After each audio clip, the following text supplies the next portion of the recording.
ফোনের এই 5টা সেটিং আপনি অন করে রাখেন, আপনার ফোনের চার্জ একবারে কম খরচ হবে।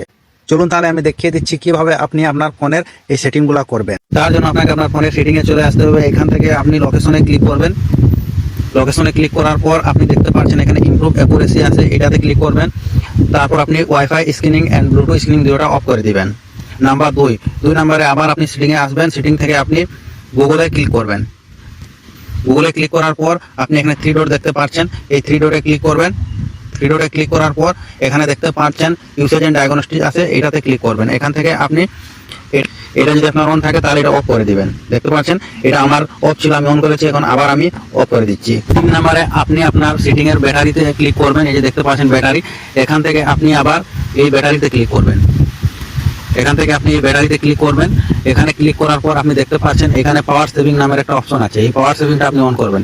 এখানে লক্ষ্য করলে দেখতে পারবেন আমার মোবাইলটা 14 ঘন্টা 15 মিনিট চলবে। যদি আমার পাওয়ার সেভিংটা আমি অন করি তাহলে দেখতে পাচ্ছেন এখানে 18 ঘন্টা 20 মিনিট হয়ে গেছে। তাহলে এটা আপনি অন করে দিবেন। 4 নম্বরে আপনি প্লে স্টোরে যাবেন। এখান থেকে আপনি এই ছবির আইকনে ক্লিক করবেন। তারপর এখান থেকে আপনি সেটিং এ ক্লিক করবেন। জেনারেল সেটিং এ যাবেন। এখান থেকে আপনি থিম দেখতে পাচ্ছেন, থিমে ক্লিক করবেন। তারপর এখান থেকে ডার্ক মোড আপনি সিলেক্ট করে দিবেন। তারপর এখান থেকে ওকে করে দিবেন। এটা করে যদি আপনার ফোনে চার্জ না থাকে তাহলে আপনি উপর থেকে স্ক্রল করে এখানে দেখতে পাচ্ছেন যে ডার্ক মোড আছে, এটা আপনি অন করে দিন।